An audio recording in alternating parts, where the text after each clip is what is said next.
Holy cow, folks, you know you're in for a treat when you hear that sound because it means it's time for another week of the Rec Poker podcast. We're nailing our audio cues. We're hanging out together. It's Monday night. We're talking about poker.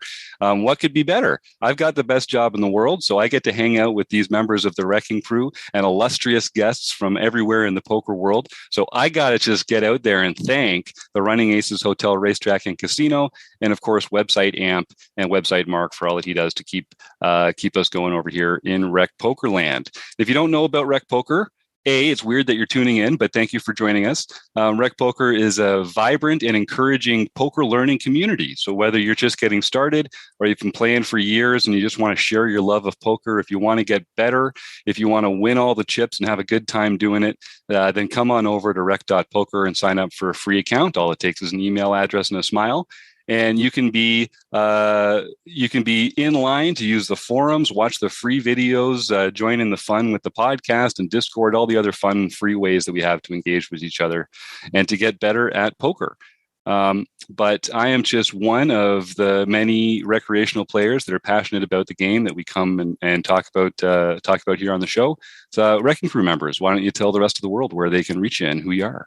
Well, I'm Chris Jones. You can find me 5B5 on Twitter or 5x5 on PokerStars Home Game. And I'm John Somsky. I am Poker Geek MN everywhere. And I'm Rob Washam, and you can find me as Rabman50 everywhere. Like I said, I've got the best job in the world. I just get to hang out here and talk to people about poker.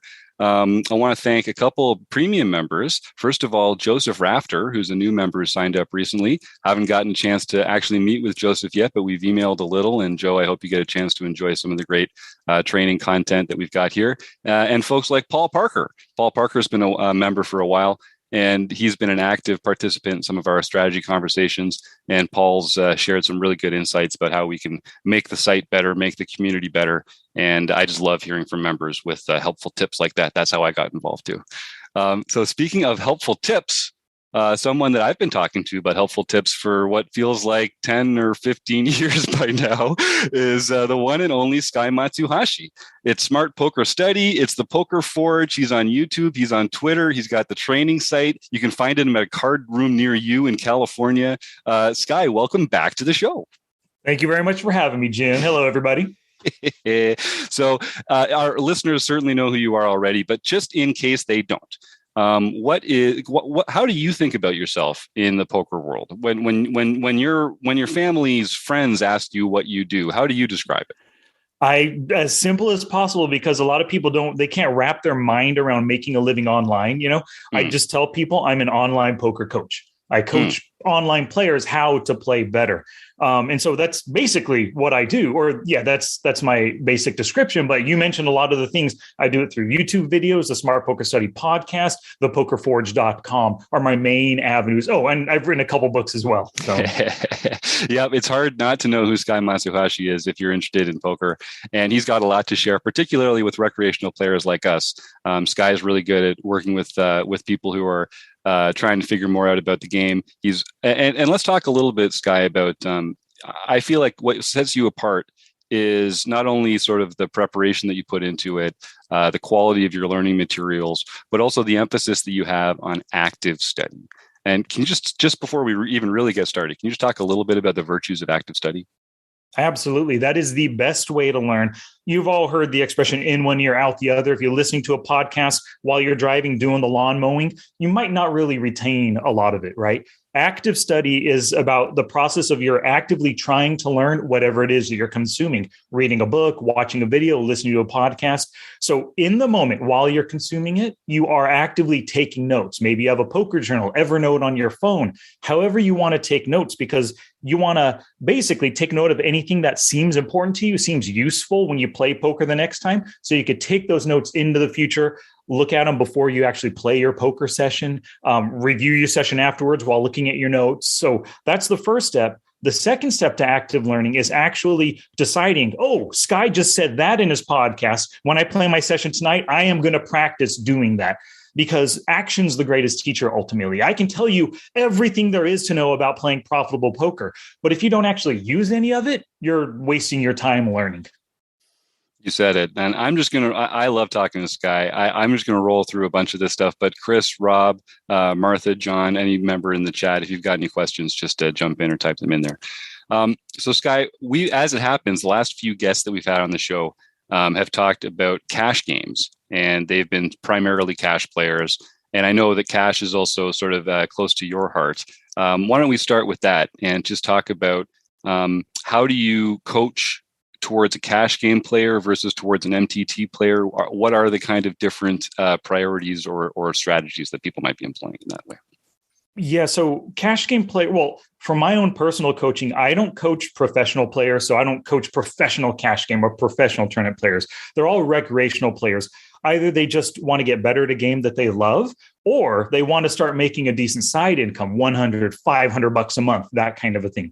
So it's geared towards recreational players. And two big, I guess, aspects to my coaching is I'll take a look at your database of hands. And that's one of the reasons why I like coaching online is because you use Poker Tracker 4, you use Hold'em Manager. We can save all your hands. We can look at your stats. We can see your win rates. We can see all the spots where you're losing and making money.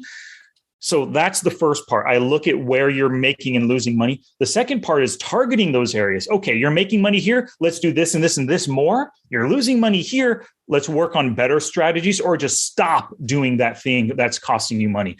And that works for both cash game players and MTT tournament sit and go players as well. Because a lot of us have a lot of tendencies that maybe we don't even realize we have these tendencies. We always bluff the flop, but we never bluff the turn. Well, that kind of stuff, those tendencies show up when I'm looking at your database, looking at your statistics and your win rates. So I can spot those trends because I've been doing this for years, coaching students.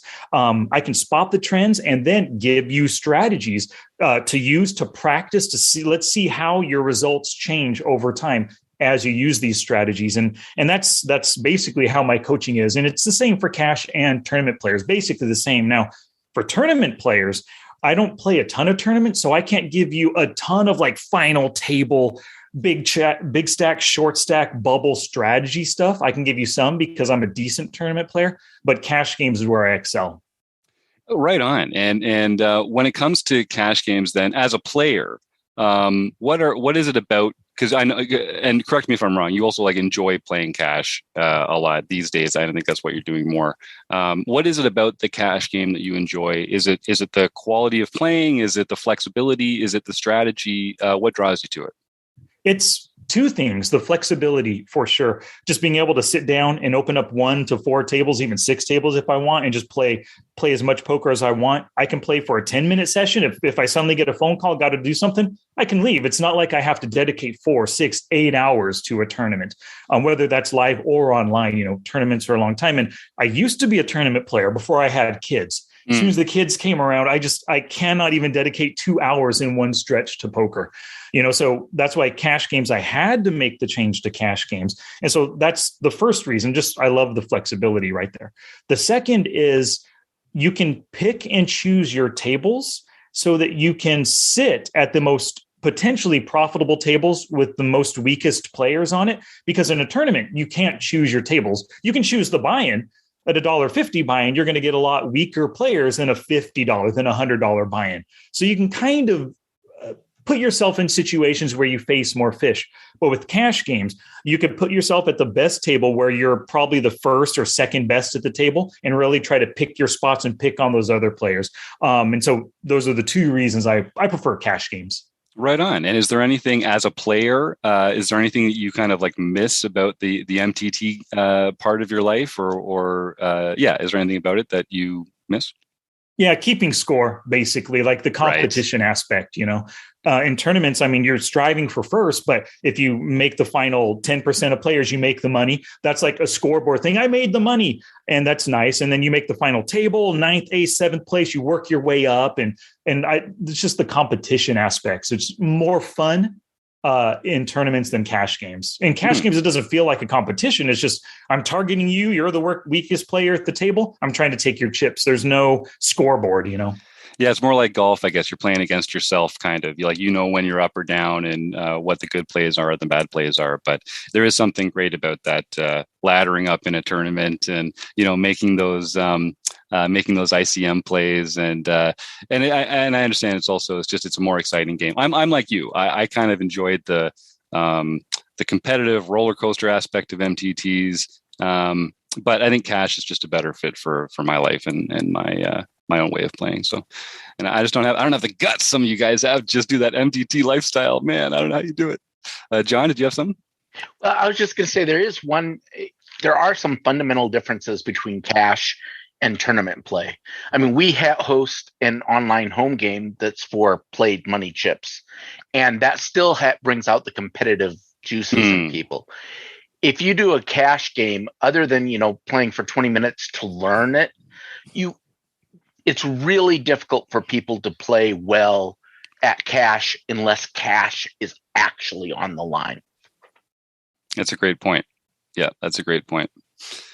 Yeah, that's one of the reasons why I tell anybody who asks me, like, they want to get into poker, online poker, they say, should I play free games like on PokerStars, free games or whatever? And I say, no, don't bother. If you're worried about losing money, get on a site and just deposit $50 and play 2NL or 5NL.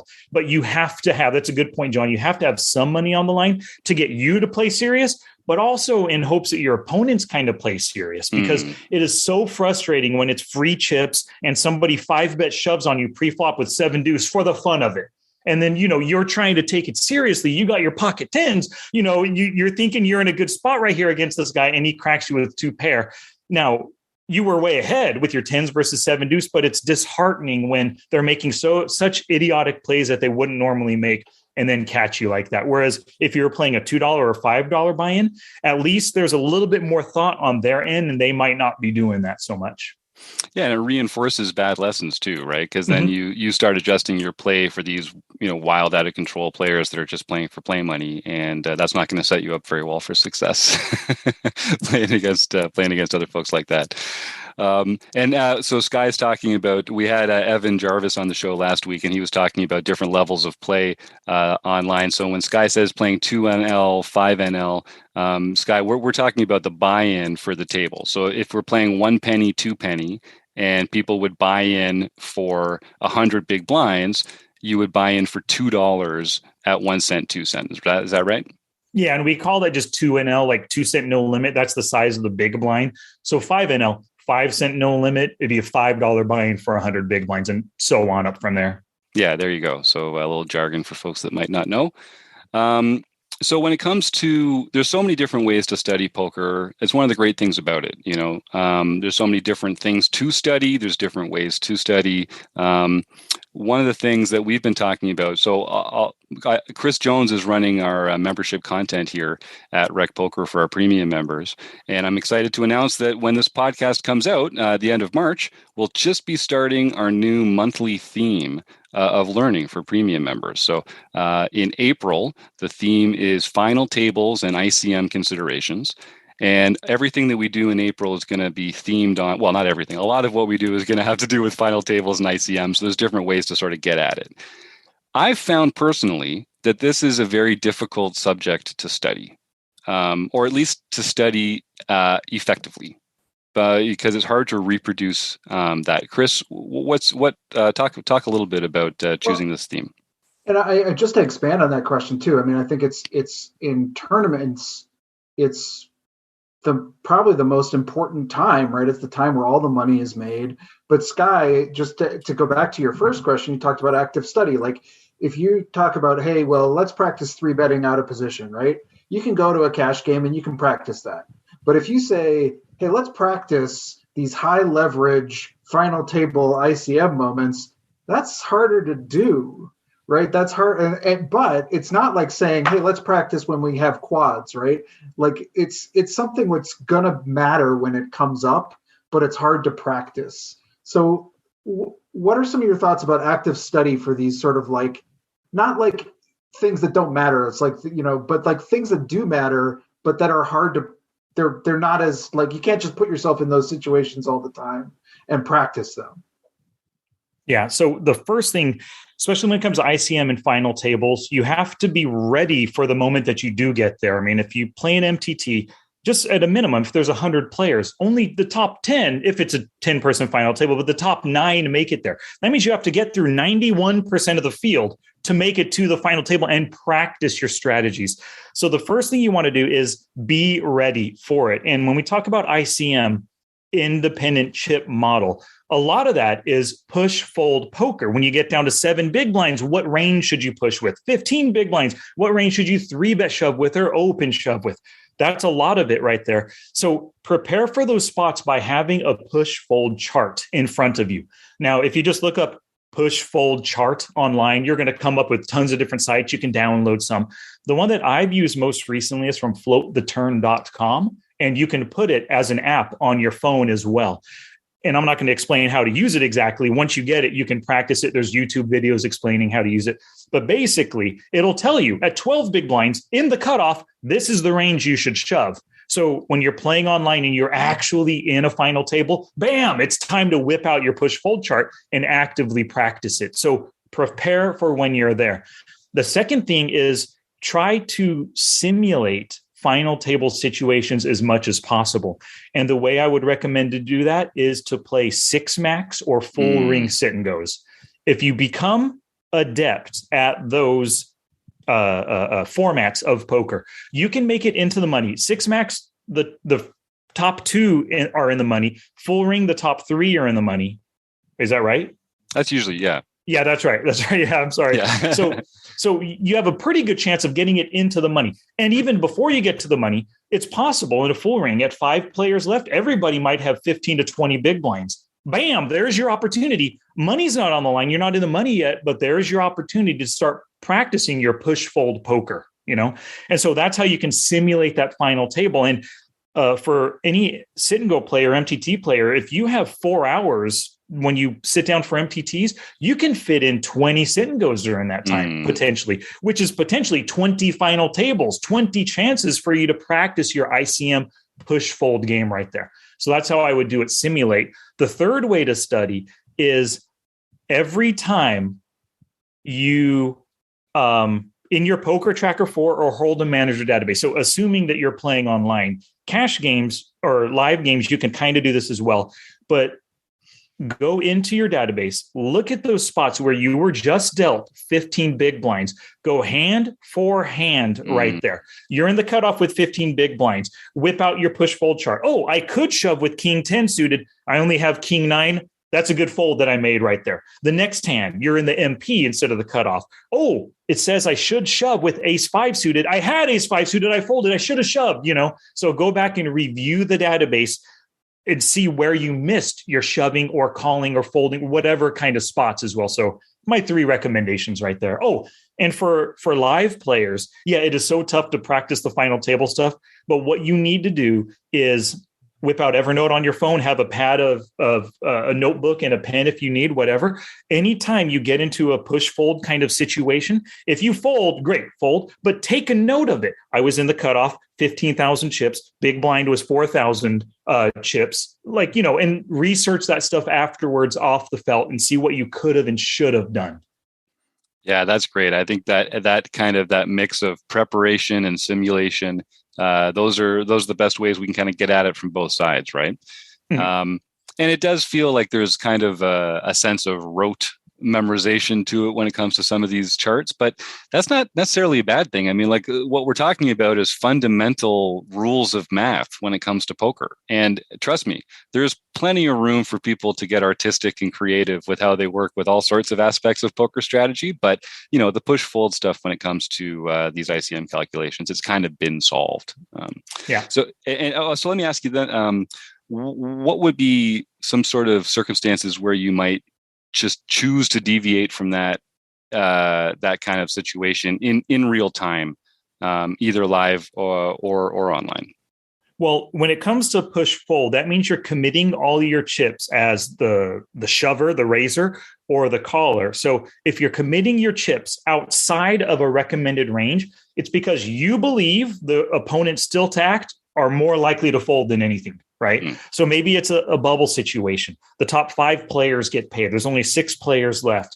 If you're in the button and you're pretty sure those 2 mid-stack blinds don't want to to battle, like they want to make the money, you can shove with a very wide range, maybe 100% of your range, knowing that they're folding so often. So that would be the first step to going outside, deviating from the ranges. When it comes to calling an all-in shove, the same kind of thing applies. If you know your opponent is a crazy maniac, or he just is just willing to commit with subpar hands, you've seen him shove in the same kind of spot with Jack 7 suited, and you hold Queen 10 and you're not sure, well, if you know he's capable of shoving really wide, then it might be okay, especially if he's the one going all in and you still have plenty of chips behind. Maybe you can deviate from some calling strategies because you're exploiting your actual opponent. You know him, you know what he's capable of shoving with. So now I can play with my calls. Yeah, I love that. We talk all the time about how you kind of have to tailor your strategy to the people that are actually at the table with you. But in ICM situations, that's kind of tricky because if they're not very savvy about ICM, that can actually work against you as well as much as if they are. Like we get into this spot all the time where we think, oh, we're going to make a shove here. They can't possibly call without a premium hand. And then they do end up calling because they don't understand that the math says they should fold there. And boom, that's when you get taken out of the tournament. So I was glad to hear that, Sky, because it really does come down to just sort of like, how well do you know your opponents? Right. And if you don't know your opponent, if you don't have some good information about your opponents that's telling you to deviate, then you should probably just stick to what got you here, So I like that. I like that idea a lot. And if ever you're unsure and your tournament life is on the line, it's okay to just fold. It's okay to leave that hand right there and just move on to the next hand. Especially like, imagine if you're in the big blind or the small blind. If you fold, if you're in the big blind, you fold the next two hands, you're going to be on the button in the best position, the best chance to now shove instead of facing shoves from other players. If you're in the small blind, it's just a half big blind out there. You got the ante as well. And sometimes it sucks if you only have 8 big blinds and you're giving up, 0.75 right now. But if you're not sure about what the best play is, you don't really know the opponent, you're not sure if this hand is worth calling, just fold and commit those chips later on as the aggressive and not the calling player. Yeah, I love that. It's definitely, you'd rather be the one getting those chips in first. That's usually true in poker. Yeah, no matter the circumstance. All right, well, that's enough for ICM and Final Tables. We got the whole month of April to get into that.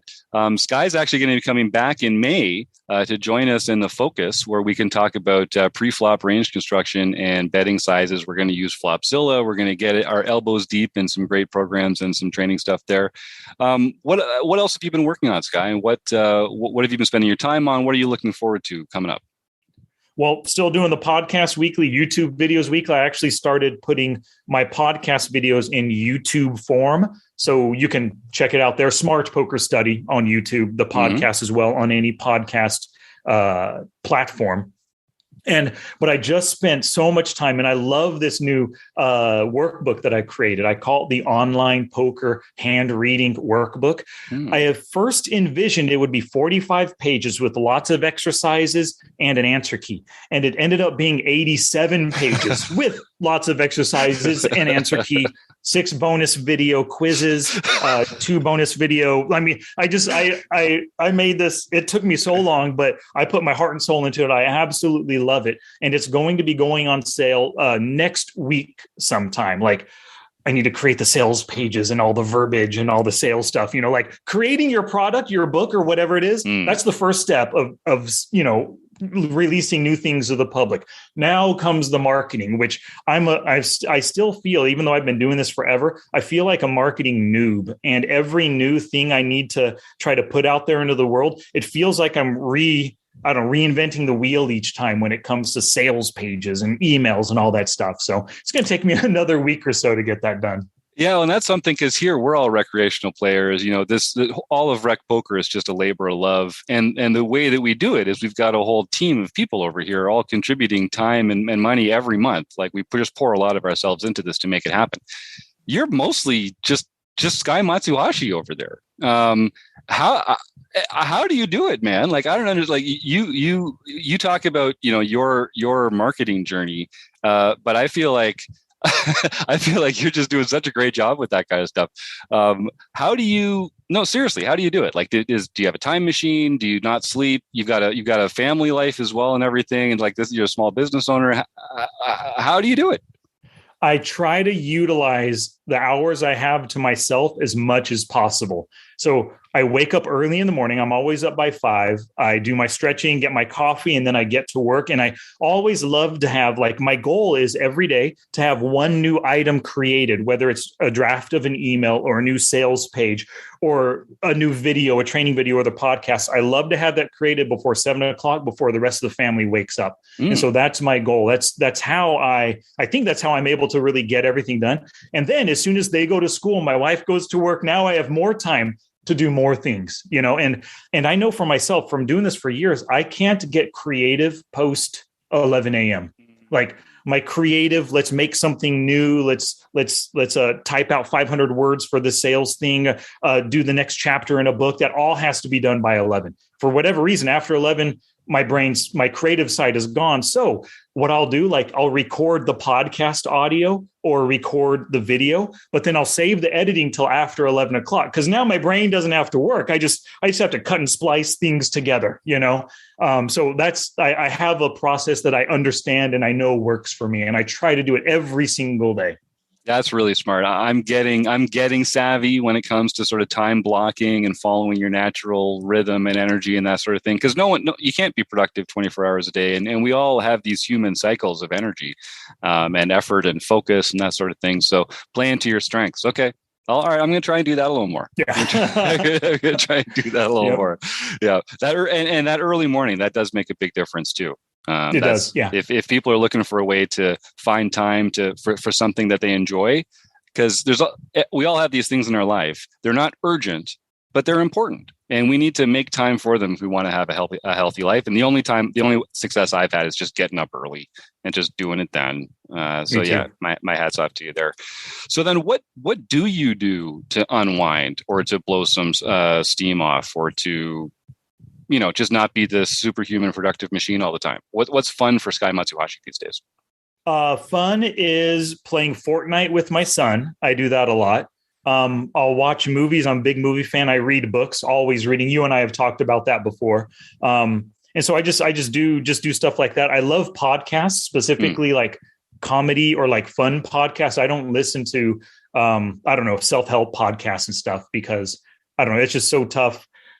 I'm constantly working and trying to do things for my business here. But when I listen to a self-help podcast, there's so many good ideas coming at me. I feel like I need to do it all. But I'm trying to do all this stuff for my business and then the self-help potentially. And then I learn things in a business podcast. I should be doing that for my business, but I'm working on my workbook right now. How do I fit that in? So I don't try to consume anything, whether it's written, video, or whatever, that's going to teach me something new, unless it's specifically what I'm doing right now, that's it. And then, so all of my consumption is just fun entertainment type stuff. And then me and my boys go to the movies, we hang out, we play ping pong together. And we exercise together as well. So plenty of stuff that takes me away from the creative elements of poker. That's great. I'm glad to get that quality time with the kids too, and part of a well-rounded life. So good for you. I'm not surprised on that front.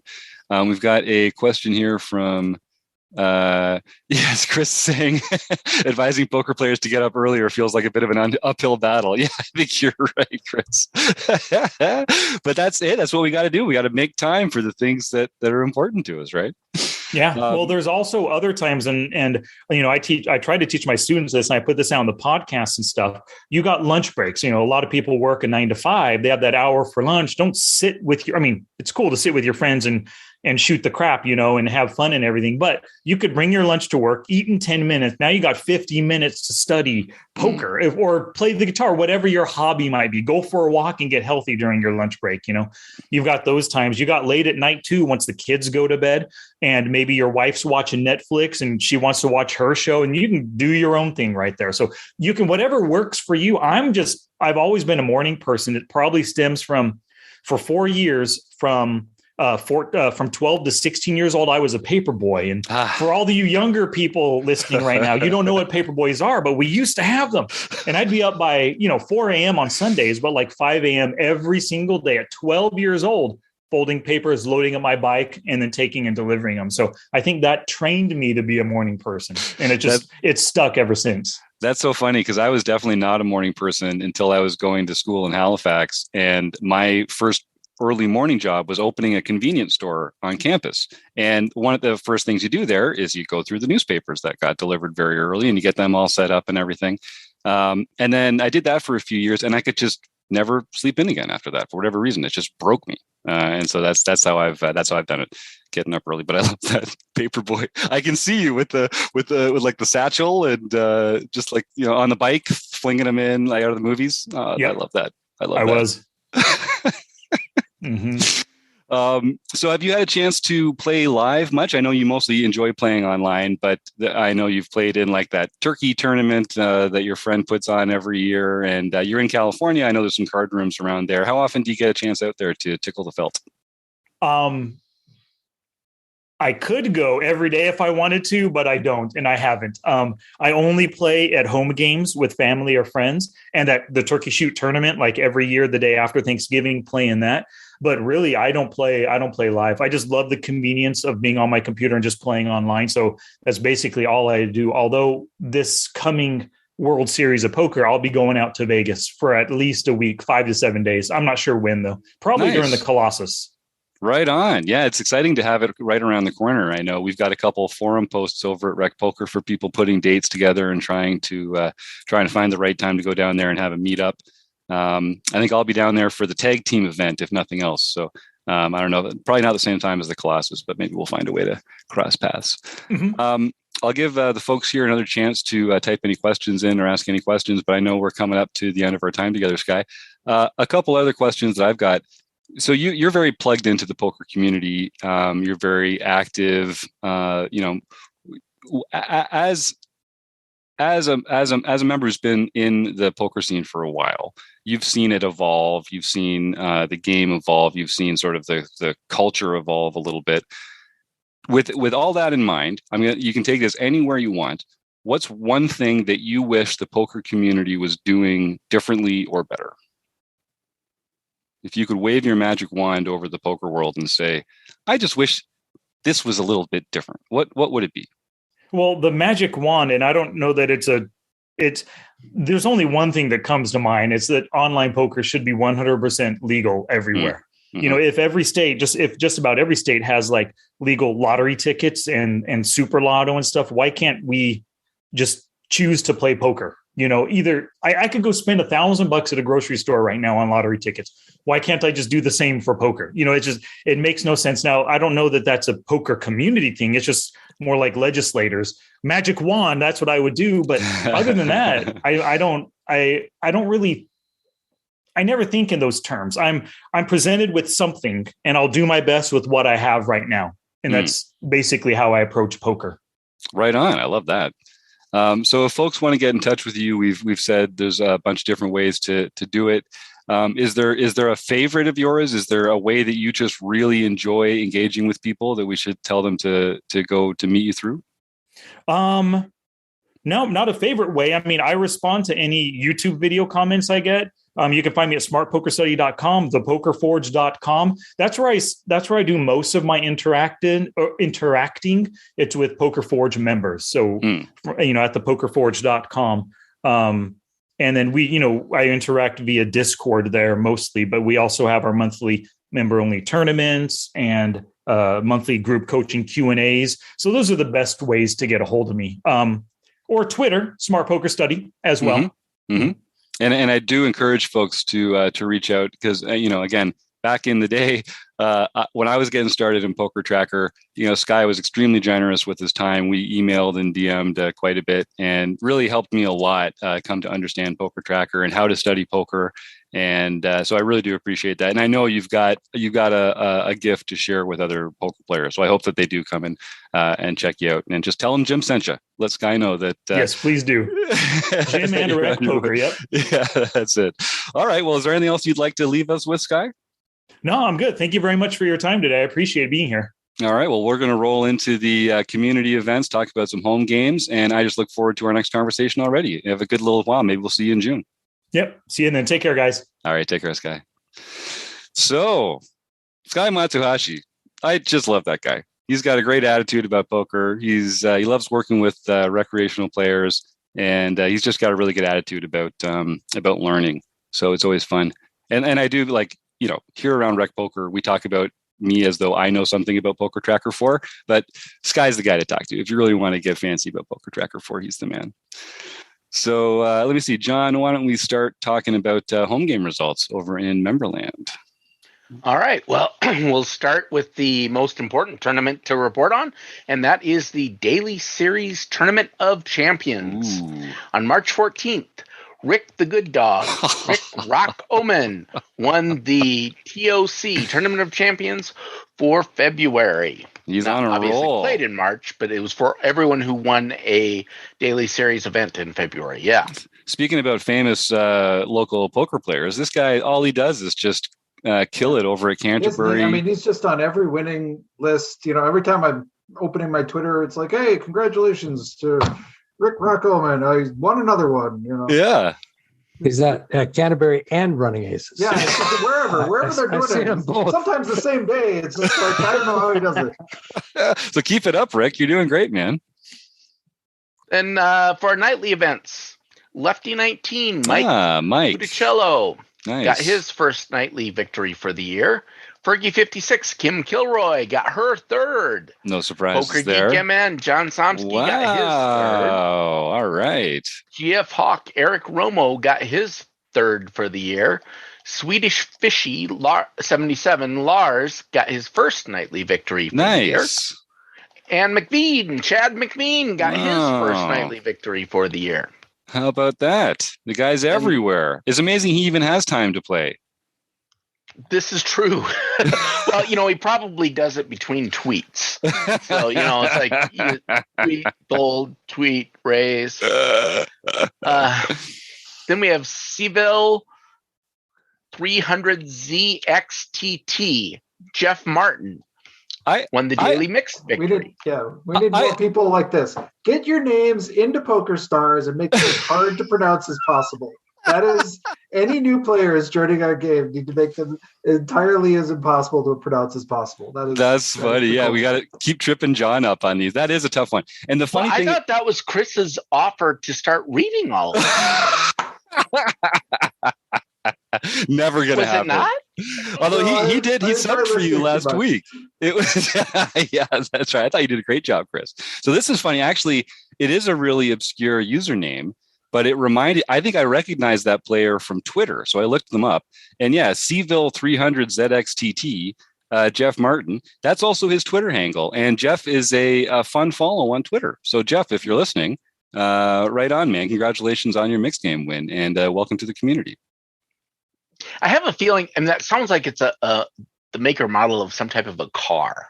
Right. Probably. But I don't know exactly what. The Seville 300ZX? Yeah, maybe. All right, we're gonna have to ask Jeff. I'm gonna tweet him. right now while we're going through. Cadillac had a Seville. Yeah, there was a Cadillac Seville at one time. I don't know if they had that particular model, but. And then Roadstar 33, Randy Smith, won his first international victory for the year. Randy and B Chip Charles Allen got his first international victory for the year. Nice. And then. Last but not least, JD Cat 32, Jeff Catalano won the Learn Pro Poker event. So you can email jim@rec.poker to get your free month at Learn Pro Poker.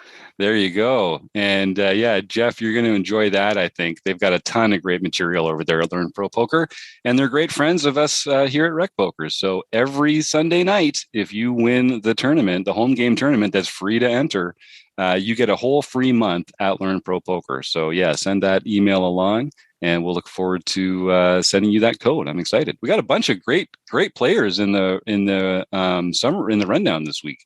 John, do you arrange this in advance so that there's all these fun folks that we get to shout out, or is this actually just according to their merit? Yeah, this is actually just according to their merit. It's amazing how many good players we have. One fun fact, I just happened to look this up. Both Doug Drabeck, Megra 44, and 20 guy. Jacob Kiki, yes. 20 guy. Jacob Kiki, Kekgeek 65 are both tied for the most number of lifetime wins. Wow. I think the number is 36. So impressive. Which obviously it had to be higher than 20, given that Jacob got 20 just last year. Right. But, so that's an amazing number. It really is. And these are not, these aren't like, these aren't really small field tournaments. There's 50, 60, 70, 80 players in a lot of these tournaments. Sometimes the Saturday International Series, if people show up a little early on Saturday, they can get in there with 20 players or something like that. But it's really quite an accomplishment for these players to win that many of these poker tournaments, because we are trying. We want those pins. Yep. Yeah. Well, I honestly do believe it is one of the toughest play money games you're going to find. Yeah. And that's because people here are really taking it seriously. We're trying to get better. Mm-hmm. And it's right there. Those pins, they're pretty fancy. They're pretty sweet. Asterisk. Two of them are asterisks. And we can't break any news here yet because nothing's confirmed. But there might be some new exciting prizes in some of the home games, maybe just the Tournament of Champions. That's all I'm going to say at this point. But we've got a lot of great partners that we love working with. And some of them might be putting some prizes in. I don't know. Just saying. Play money tournament, big results. It's that easy. It's that easy. Come and profit. Step one, play the play money tournament. Step 2, win a freaking prize. Step 3, profit. I can't wait. All right. Well, that's the home games. And then kind of also in home game land, we are just coming up on the end of Marek Madness. When this podcast comes out, people will just have had time to tune in on Thursday night for the last Thursday in March. It's the finale. It's the best 2 out of 3 match for our heads up ladder bracket. And I don't know who's in it yet because we're still playing the matches as we go week by week. But it's been fun. I did a little commentary in the booth with Taylor last week. I know Chris and Tim had some fun in the booth as well. Taylor and Kim have been doing some. I'm not sure exactly who else they have lined up. But Marek Madness, folks, if you want to go to rec.poker/Marek, you can go check out some details on that and watch some previous episodes as well. John, anything else in home game land? I guess the next sort of special tournament is the June heads up bracket. That's ways off. We don't have to get into that just yet. Well, yeah, but it is good to think of as you are enjoying all of this Marek Madness. Last year, the winners of these heads up events, which we have 3 of them, in June, September and December, the third Saturday of the month. And if you win one of those, then you will be playing in Marek Madness next year. It is a lot of fun. And not just for the trash talk videos either. I guess the only other thing that's interesting about the home games, so folks might not know this, but John runs several home games for us here every week. There's the nightly one at 8 p.m. Every evening, which is usually Texas Hold'em. And then on Saturdays, we've got an international series at different times of day, but we also have the practice mixed game because we have a monthly mixed game tournament that continues throughout the year. There's a player of the year race. And to help our players get better at these new games, every Saturday night, John hosts a practice mixed game that is the same format that the next month's tournament is going to be. We're trying to do more mixed games work here at Rec Poker in 2022.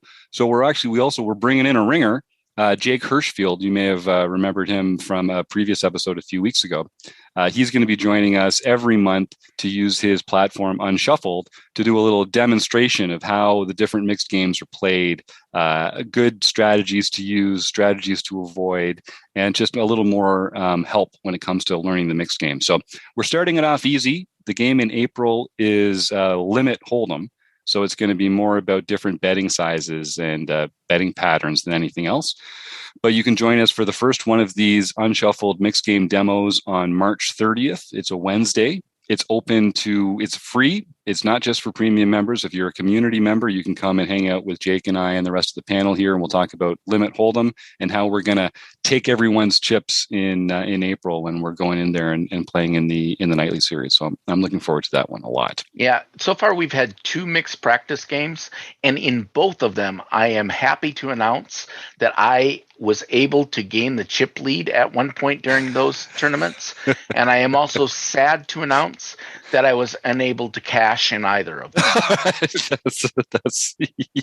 So you've been playing out of Randy Smith's playbook. He's the Buddy Ricky Bobby Award winner from last year, I think, first or last. That you got go out in a blaze of glory if you're not going to get up to the top. Good for you.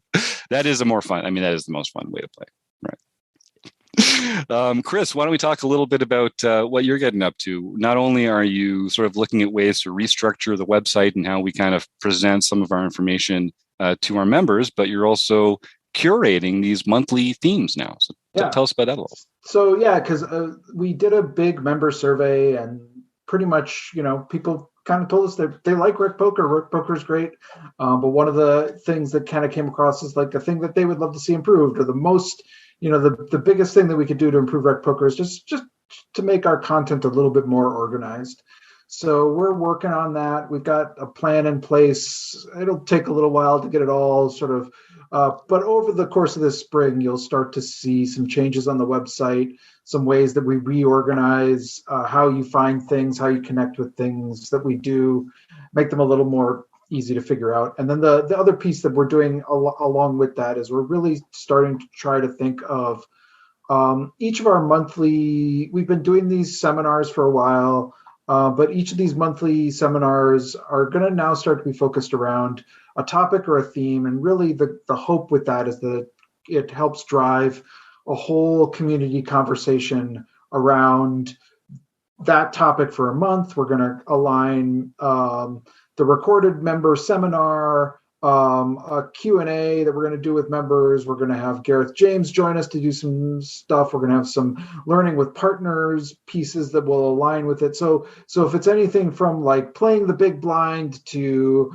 our next one is going to be, as we talked about today, sort of ICM and Final Table approaching. And then our topic in May is going to be really around range construction and what that means for bet sizing, post flop, kind of like the pre and post flop and how they work together. And so we're going to be talking through that as well. And I think I'm really excited about it because I think it's a way that we've always envisioned Rec Poker as this sort of like place where we come together to learn in community. And this helps maybe organize that a little bit more and give us, a piece of the apple to bite off together. So it should be kind of fun to see how it plays out. Yeah, I think it's going to be a great complement to all the independent study that we have here, because everyone on the Wrecking Crew has their own different kinds of study group, whether it's Kim with her hand history reviews, Tim with DTO study, Keith with advanced poker training, Eric with his play, explain, and learn. I do my own study groups with PT4. And Rob's book study, which we're going to be talking about next. There's all these sort of like independent ways to study different things with people in their areas of expertise. And so this is going to be a great complement to that, where it's just we're focusing on one theme for the month, and Chris is going to kind of hold your hand and take you through it a little. And then we can all just be thinking about that same thing as we go through the month. So I am really looking forward to that. I think that's going to be a great idea. Speaking of book studies, Rob, we are currently, we've buried the Modern Poker Theory, and we are on to Jonathan Little's beating small stakes tournaments. Am I getting that right? Strategies for beating small stake tournaments. Nice. I think this is I think anybody that plays recreationally can take advantage of this book. It doesn't get into a lot of the deep strategies that, GTO strategies, this and range construction, that and whatnot. But it really talks about understanding the players that you're playing against when you're in your local casino in a live setting. This is really what this book is all about. Paying attention to what they do, understanding what their motivations are, how they play, and then exploiting that those tendencies that they have. So I think it's really I mean, I like it. I've read it. I read it the first time probably when it first came out, probably 6-7 years ago. The concepts in it don't age. I mean, the players that you're playing against have these tendencies. They did then, they still do today. So it's really I think it's a fun book. It's a fun discussion too. because we can exchange ideas about players that we've actually played against. You say, oh yeah, there was a player at my table that was doing this, and this is the exploit I used, and I should have done this maybe, but I did this, and it's really, there's a lot of really good fun conversation. That's awesome. So, first and third Wednesdays of every month. This book is a quick one. We've had the first session. The second section will be the first Wednesday of April. This one will probably be over by the end of April, maybe beginning of May. So another item is to watch Twitter, because I've been putting some polls out there. We're going to try to whittle the number of potential books down to 16.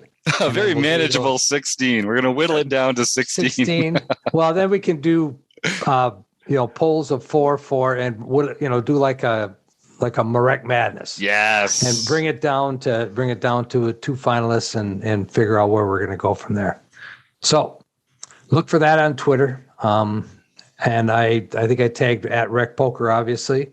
So look for that. And people have been voting already. I put some out there where we have a number of books by the same authors. So I want to just put one of those into the mix. So I've put some polls out there for the different books by the same author to try to narrow it down for each author. Just have one from each author. So go and look for those and give me a holler. We're going to do that for this week. And then next week we'll start our main whittle down from 16 down to the main candidate. So there you go. Yeah. So go check that out at Rapman50 on Twitter. Even though he doesn't look a day over 49, he swears that's what it is. He's 50. That's how old that Twitter handle is. Actually, the name is actually, I named that name when I was 50 years old. Ah, wow. So that's 3 years old. That's 18. That's 18 years ago when I first got into online poker. Wow. So your online poker career could vote right now. I think so. Yeah. All right. So yeah, go check that out at Radman50. Check out some of his polls. Vote for the book that you'd like to do next, and we'll probably get started in May. But this book that we're looking at right now, you can join on April 6th and April 20th.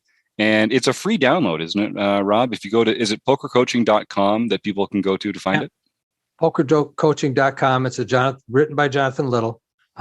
He has it available to anybody on his website. It's free. So take advantage. I mean, it's like I say, it's a quick read. And even if you missed the first episode, you can go back and watch it, because we'll have it in our book study group online. Mm-hmm. And it's really, you don't have to be at every single one. You don't have, you can still take advantage of each and every one almost as an individual event. Yeah, right on. I found the book study to be really helpful. Just being able to talk about some of these concepts with other people while I'm exploring it myself.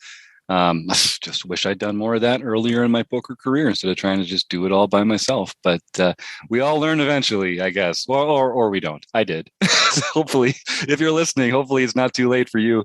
Come find a friend, find some people to talk to about poker with, and you'll be rewarded. I have no doubt. Well, any other thoughts, folks? Any other ideas? Any other pleas? I get seeing a bunch of no's, a bunch of smiling, shaking faces. So then I guess I'm just going to thank our sponsors at Running Aces Hotel, Racetrack, and Casino, and of course, website AMP. And I'd like to thank Rob, Martha, Chris, and John for joining me here, and Sky Matsuhashi, of course, and Steve Fredlin for putting this whole thing together, and you, the listeners. So we'll talk again soon, I hope. Real soon.